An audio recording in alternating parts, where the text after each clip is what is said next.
Sound take 7 action.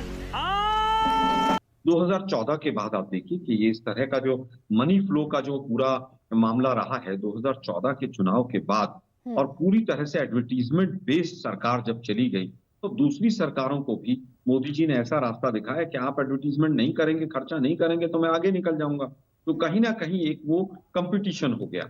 और जो अभी अनिला जी कह रही थी कि हमारे पास ज्यादा मेंबर हैं इसलिए हमारी स्पेंडिंग पावर ज्यादा है, मतलब बड़ा कुतर्क नजर आया मुझे कि फिर तो छोटी पार्टी का तो 5 लाख होना चाहिए और बीजेपी का 1 करोड़ होना चाहिए क्योंकि उनकी स्पेंडिंग पावर ज्यादा है। छोकर साहब भी और हम बिल्कुल उस पर चिंतन में पड़ गए कि आप क्या कह रही हैं, चंदा ज्यादा आएगा तो हम खर्चा ज्यादा करेंगे, ऐसा थोड़ी ना संभव है। ये बड़ी अच्छी बात कही आप। हम दोनों स्माइल दे रहे थे इस बात पर कि बीजेपी क्या कहां पर सोच चली गई है। एडवर्टीजमेंट की सरकार चल रही है। आप देखिए किस तरह से पूरा का पूरा समय मोदी जी प्रचार में खर्च करते हैं, किस तरह से टैक्स पेयर्स के पैसे को विदेशों से लेकर, और यहां पर जब तक कोड ऑफ कंडक्ट लागू नहीं होता उससे पहले मोदी जी पूरा का पूरा चुनाव प्रचार अपना एक राउंड कर चुके होते हैं। अब आप केवल एक बता दीजिए। लेकिन आलोक शर्मा, कैंपेन पर जो खर्च होता है वो 30 से 35% होता है। इसके अलावा वोटर को भी तो कैश पैसा दिया जाता है, उसके अलावा और भी चीजें होती हैं। कैश का भी देखिए, उसके लिए तो ना मेरे पास आंकड़े हैं ना आपके पास हैं गरिमा जी। और कैश का मैक्सिमम अगर पिछले कुछ दिनों में पकड़ा गया या नोटबंदी का पैसा पकड़ा गया, आप तमाम लिस्ट उठाकर देख लीजिए, मैक्सिमम बीजेपी के लीडर्स मिलेंगे। किस तरह से कहा गया था कि नोटबंदी होगी और उसके बाद कैश ट्रांजैक्शन समाप्त हो जाएगा। 15 लाख करोड़ रुपया कैश ट्रांजैक्शन इकोनॉमी में था, वो 30 लाख करोड़ हो गया। मुझे क्रेडिट नहीं चाहिए। अब विषय आता है कि किस तरह से इलेक्टोरल बॉन्ड्स का जो आपने विषय लिया न्यूज 24 में, वो बहुत इंपॉर्टेंट विषय है। आप तो पीएम केयर्स फंड का हिसाब नहीं दे रहे, आप इलेक्टोरल बॉन्ड का कहां से देंगे। इलेक्ट्रॉन बॉन्ड का हिसाब इसलिए केंद्र की सरकार नहीं दे रही है कि इलेक्ट्रॉन बॉन्ड्स में अडानी, अंबानी और चाइना का पैसा लगा हुआ है, ऐसा पूरी मीडिया के माध्यम से सूत्रों के हवाले से खबर आ रही है। अब जब चाइना का पैसा लगाकर आप अपनी पार्टी में इलेक्ट्रॉल बॉन्ड्स खरीदेंगे और सुप्रीम कोर्ट सवाल खड़े करेगा तो स्वाभाविक है कि आप भागेंगे।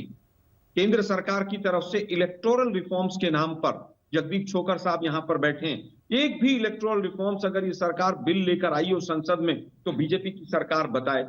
कैश को कम करना है या जो भी कदम उठाना है, क्या उसको कम करने के लिए कोई भी संसद ने कोई एक बिल पास किया, क्या कोई एक विधेयक लेकर आए? इनको केवल प्रचार से मतलब है।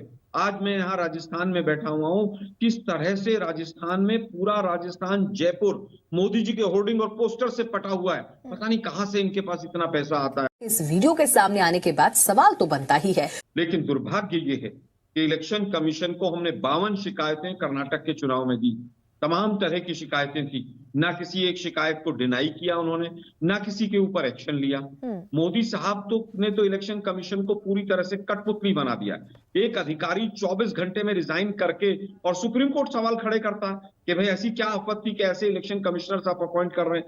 इलेक्शन कमीशन का बेड़ा गर्क इस सरकार ने कर दिया है। तो क्या आलोक शर्मा, मध्य प्रदेश में ईवीएम, मध्य प्रदेश में गाड़ियों में ईवीएम मिली है गरिमा भी, इलेक्शन कमीशन ईवीएम जहां मिली है उन पर एक्शन नहीं लेता है। ठीक है, लेकिन आलोक शर्मा, अगर आरटीआई के दायरे में लाया जाए चुनावी चंदे को, वो भले इलेक्टोरल बॉन्ड के फॉर्म में मिले, बेनामी व्यक्ति के तौर पर, अज्ञात व्यक्ति के तौर पर मिले, किसी भी तौर पर आरटीआई में आएगा तो कांग्रेस वेलकम करेगी? बिल्कुल, कांग्रेस पार्टी ने पहले भी इलेक्शन कमीशन को इस बारे में लिखित में भी दिया है कि जितनी ट्रांसपेरेंसी लाई जा सके और उस दिशा में अगर ये कदम भी उठाना पड़े कि आरटीआई के दायरे में लाया जाए तो हम उसमें पूरी तरह से तैयार हैं। You are right bro. एक बार हमारा नकारात्मक रुख भी रहा, लेकिन उसके बाद हमने इलेक्शन कमीशन में आरटीआई के दायरे में आने के लिए अपना सकारात्मक रुख भी जाहिर किया है। जगदीप छोकर साहब इस बात को जानते हैं 2013 में हमारा रुख क्या था और वर्तमान में क्या रुख है। देखिए गरिमा जी, आपने पूछा कि इलेक्शन इस तरह के चुनाव हो रहे हैं, जिम्मेदारी किसकी है? मुझे लगता है निस्संदेह जिम्मेदारी इलेक्शन कमीशन की है कि अगर इस तरह की कोई भी माल फंक्शनिंग हो तो उसको इलेक्शन कमीशन रोके। आज कभी भी इलेक्टोरल रिफॉर्म की बात आती है, टीएन सेशन साहब का नाम आगे आता है, क्योंकि 1912 से पहले जो भी माल प्रैक्टिसेस थी उसको रोका और उससे बहुत सारी चीजें ठीक हुई और इलेक्शन कुछ ठीक ढंग से होने लगा। अब ये चुनौती है, जिम्मेदारी कमीशन की है, लेकिन उसमें दूसरी बात और है। देखिए, मुझे याद है कि 2017 से पहले 20,000 से ऊपर की राशि अगर कोई देता है तो आपको इलेक्शन कमीशन को डिटेल देना होगा 2017 के बजट के भाषण में अरुण जेटली जी ने कहा था कि एक एक पाई का हिसाब किताब जनता के पास होना चाहिए, इसलिए हम इलेक्टोरल रिफॉर्म कर रहे हैं और हम इलेक्टोरल बॉन्ड ला रहे हैं। अब उस इलेक्टोरल बॉन्ड में देखिए 2018 में तो देखिए अब 20,000 किया, 20 करोड़ या 200 करोड़ कोई दे दे, उसकी जानकारी किसी को नहीं है। देश संकट में है। अभी अनिला जी कहते हैं कि हम चंदा किसको दे रहे हैं, ये बिल्कुल ये हिडन रहना चाहिए, जानकारी नहीं लेना चाहिए। लेकिन क्या क्विड प्रो क्वो तो नहीं हो रहा है? जैसा अभी आलोक जी सवाल उठा रहे थे कि कोई चाइना का आदमी या कोई और ऐसा आदमी चंदा दे रहा है जो हमारे लिए खतरनाक है। ये जानकारी क्यों नहीं जनता को होना चाहिए? उसका परिणाम क्या हुआ? मैं कुछ आंकड़े देता हूं आपको। 2018-19 में 1400 करोड़ बीजेपी को चंदा मिला, 380 करोड़ कांग्रेस को मिला। 19-20 में 2500 करोड़ बीजेपी को, 318 करोड़ कांग्रेस को। 21-22 में 1032 करोड़ रुपए बीजेपी को, 236 करोड़ रुपए कांग्रेस को।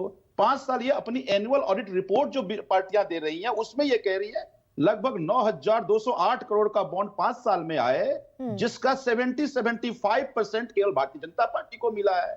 तो अब 72%, ठीक है, 72% का डेटा होता है। आज आपने कहा कि ईडी एक इंडिपेंडेंट एजेंसी है, आप कह रही हैं, लेकिन देश की जनता नहीं मान रही है। एक बात समझिए, भारतीय डेमोक्रेसी कई तरह के टाइप हैं। हाइब्रिड डेमोक्रेसी की बात होती थी, फुल डेमोक्रेसी की बात होती, हार्ड डेमोक्रेसी की बात होती थी। भारतीय जनता पार्टी ने एक नया टर्म दिया, मैनेज डेमोक्रेसी। इस मैनेज डेमोक्रेसी में सारे इंस्टीट्यूशन मैनेज्ड हैं और आप कह रहे हैं कि ये डेमोक्रेसी जी इंडिपेंडेंट है। आप सर्वे करा लीजिए, अपने चैनल सर्वे करा लीजिए, क्या ईडी इंडिपेंडेंट एजेंसी है? मेरा ये कहना है कि सुप्रीम कोर्ट के जस्टिस साहब ने कहा है, उन्हीं ईडी के चार्जशीट पे कहा है कि आपने जो 100 करोड़ का साक्ष्य की बात कहा है, ये बेबुनियाद साक्ष्य है, इसका कोई कहीं एविडेंस नहीं है। You are right bro. चुनाव लड़ना संभव हो सकता है। मेरा ये कहना है कि आज मैं एक प्रदेश का प्रभारी था और किसी भी मीडिया वाले को वहां पूछ लेते तो कहता भारतीय जनता पार्टी एक एक प्रत्याशी को लड़ने के लिए 5-5 करोड़ रुपए दे रहा है। अगर इस बात का कोई संज्ञान इलेक्शन कमीशन के पास नहीं है तो इलेक्शन कमीशन को अपने कामकाज को ठीक करना पड़ेगा, उसको तरीके इजाद करने पड़ेंगे कि किस तरह से इसको आइडेंटिफाई किया जाए, इसको रोका जाए। लेकिन जिस तरह से पूरा इवेंट बनाया जा रहा है, मैं तो कहता हूं, एक और बात कहता हूं, केवल ये लिमिटेशन केवल कैंडिडेट पे नहीं होनी चाहिए, पार्टियों पे भी होना चाहिए। आज पार्टी पे कोई लिमिटेशन नहीं है कि कितना भी खर्चा कर ले, आप किसी स्टेट में जाइए, वो सारा खर्चा पार्टी के नाम से आ जाता है। तो ये सारी बातें इलेक्शन कमीशन की जिम्मेदारी है कि सभी बातों को संज्ञान लेते हुए कोशिश करे। हाँ, लेकिन एक बात और है कि आज इलेक्शन कमीशन भी बायस्ड है, ये कई सारे ऐसे इंसिडेंट हो चुके हैं। और बात है, आज 3 CJI है, आप एक को तो इम्यून कर रहे हैं, बाकी 2 को इम्यून नहीं कर रहे हैं, बाकी 2 इम्पीचमेंट बिना ही आप हटा सकते हैं। तो अगर हम करें तो करें क्या, बोले तो बोले क्या। हमारी जमहूरियत यानी लोकशाही के सामने ये बहुत बड़ी चुनौती है और अब तक हमारे पार्लियामेंट में 4 कमिटियां इसके लिए अपॉइंट की गई थी। सबसे पहले कमिटी थी कॉमरेड इंद्रजीत गुप्ता कमिटी जो थी, उन्होंने ये कहा था कि भाई इलेक्शन का सभी खर्चा जो है वो गवर्नमेंट ही करे, इंडिविजुअल को कोई हक न दे। लेकिन उसके बाद भी कुछ नहीं हुआ। 3 कमिटियों ने अब तक यही बात कही है कि भाई खर्चा जो है इलेक्शन का वो गवर्नमेंट करे, लेकिन इसके बारे में कोई भी पहल किसी ने की नहीं। तुम्हें शर्म है? कुछ शर्म आया है? उस सेंटेंस में सब कुछ समअप कर दूंगा कि जिन मंत्रियों के बच्चे और पूरा परिवार अफीम और गांजे की खेती कर रहा है विदेशों में, वो हमें ज्ञान दे रहे हैं। 10 साल से आप पकौड़े तल रहे थे, सरकार में बैठे थे, आपने एक्शन क्यों नहीं लिया? मैं दूसरी बात कहना चाहूंगा कि किस पार्टी के कितने दागी हैं और कितने गुंडे और मवाली हैं। एडीआर की रिपोर्ट उठाकर देखिए, सबसे ज्यादा भाजपा के हैं। 96 सांसदों के ऊपर तो हीनियस क्राइम है। ये तो लेटेस्ट न्यूज है। और उसके बाद उनके सांसद भी ज्यादा है ना आलोक शर्मा। बड़ा दुर्भाग्यपूर्ण है कि आप जिस तरह से स्टेटमेंट दे रहे हैं, आप पंडित नेहरू को कोसना अभी तक नहीं सोच रहे हैं। जिस तरह की हीनियस क्राइम तो छोड़िए, जिस तरह की हेट स्पीचेस और तमाम चीजें बढ़ी हैं। एडीआर की रिपोर्ट कहती है 600% बढ़ा है। राजनीति को अगर सबसे ज्यादा किसी तौर पर मनी और मसल पर प्रदूषित किया है और भाषा से प्रदूषित किया है तो वो मोदी जी की सरकार ने 2014 के बाद से किया है। You are right bro. Absolutely. तो ओपी रावत जी, बहुत छोटा सा रिएक्शन इस पर। ओपी रावत जी कि भाई जिस कमेटी में सरकार की मेजॉरिटी है, सरकार जिसे चाहे उसे सीईसी बना दे, तो फिर इलेक्शन कमीशन ऑफ इंडिया तो टूथलेस हो गया ना।